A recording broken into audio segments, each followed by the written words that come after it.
बहुत समय पहले की बात है। कासगंज नामक एक सुंदर सा गांव हुआ करता था। उस गांव में एक लकड़हारा रहता था जिसका नाम रामू था। रामू बहुत ही ईमानदार और मेहनती था। वह हमेशा अपने काम से खुश रहता था। उसके पास ज्यादा पैसे नहीं थे, लेकिन वह अपनी जिंदगी से संतुष्ट था। रामू के परिवार में उसकी पत्नी और उसके 2 बच्चे थे। रामू सेठ लालचंद के यहाँ लकड़ी काटने का काम करता था और लकड़ी काटने के बदले में सेठ लालचंद रामू को पैसे देता था, जिससे रामू और उसके परिवार का जीवन व्यापन होता था। सुमन, मैं काम पर जा रहा हूँ। आज बहुत देर हो गया है, तो तुम बच्चों को स्कूल छोड़ आना।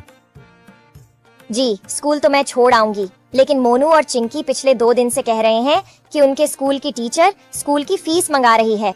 हाँ, तो जाकर दे आओ ना स्कूल की फीस। अजी कहाँ से दूं? आप जो पगार लाते हैं उसमें मुश्किल से तो घर चल पाता है। अब उतनी सी तनख्वाह में मैं बच्चों की फीस का इंतजाम कैसे करूं? अजी मैं एक बात आपको साफ साफ कह देती हूँ, आप सेठ लालचंद जी से पगार बढ़ाने की बात कहिए। दिन पर दिन खर्च बढ़ता जा रहा है।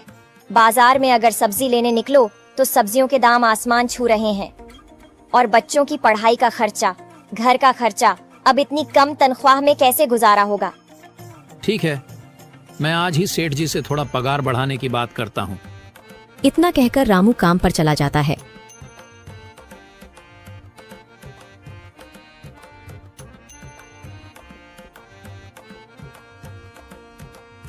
अरे भाई, आज तो पगार का दिन है।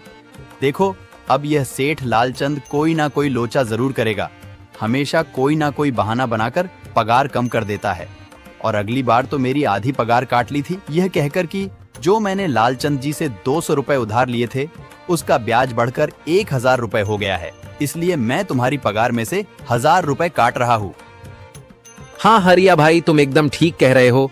ये सेठ लालचंद ना एक नंबर का चालाक और लालची इंसान है। एक तो दुगुना काम ले लेता है और बदले में पैसे भी पूरे नहीं देता। हाँ भाई, मेरे भी अगली बार सेठ लालचंद ने पगार काट लिए थे।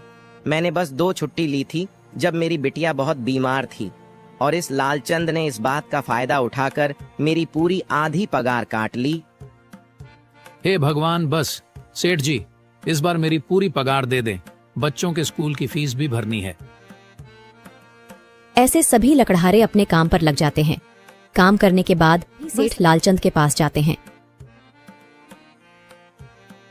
सेठ जी, महीना पूरा हो गया है, हमें हमारी तनख्वाह दे दीजिए।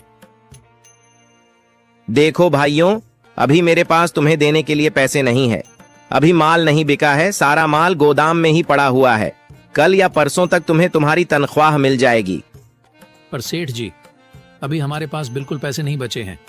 घर का भी सामान लाना है, बच्चों की फीस भरनी है। अरे मैंने कहा तो सही, 1-2 दिन और रुक जाओ, कल या परसों तक पैसे मिल जाएंगे। अभी मेरे पास पैसे नहीं है।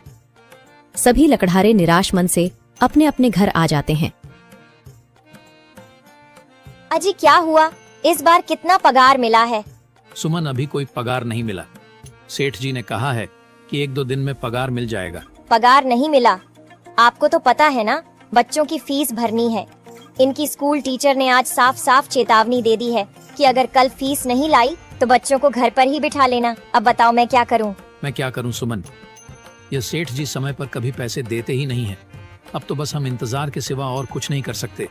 1-2 दिन की बात है, देख लेते हैं। ऐसे ही 2 दिन गुजर जाते हैं। 2 दिन बाद सेठ लालचंद सबको पगार देता है। अरे हरिया, ये ले अपनी इस महीने की पगार। सेठ जी, यह तो बस 2000 है। मैंने तो इस महीने 3000 तक का काम किया है। हाँ, काम तो किया है, लेकिन तूने 1-1 घंटे आराम भी तो किया है। ये पैसे उसी आराम के कांटे हैं। पर सेठ जी, आपने तो कहा था 8 घंटे काम के महीने में 3000 मिलेंगे, और मैंने तो 8 घंटे काम किया और 1 घंटे आराम। देख हरिया, मुझे ज्यादा हिसाब किताब न समझा। ये 2000 रख, अगर चाहिए तो, और अगर नहीं चाहिए तो कहीं और काम ढूंढ ले। बेचारे हरिया के पास उन पैसे को लेने की सिवाय और कोई रास्ता नहीं था। हरिया चुपचाप वह पैसे रख लेता है। रामू, ये लो तुम्हारे 2500 रुपए। पर सेठ जी, 2500 क्यों? मेरे तो पूरे 3000 बनते हैं ना। मैंने तो कोई छुट्टी भी नहीं की और ना ही कोई आराम। मैंने तो अपना सारा काम समय पर किया है। हाँ, समय पर तो किया है, पर इस समय बाजार में लकड़ियों का दाम काफी सस्ता हो गया है। इस वजह से अभी तुम्हें भी पगार कम ही मिलेगी जब तक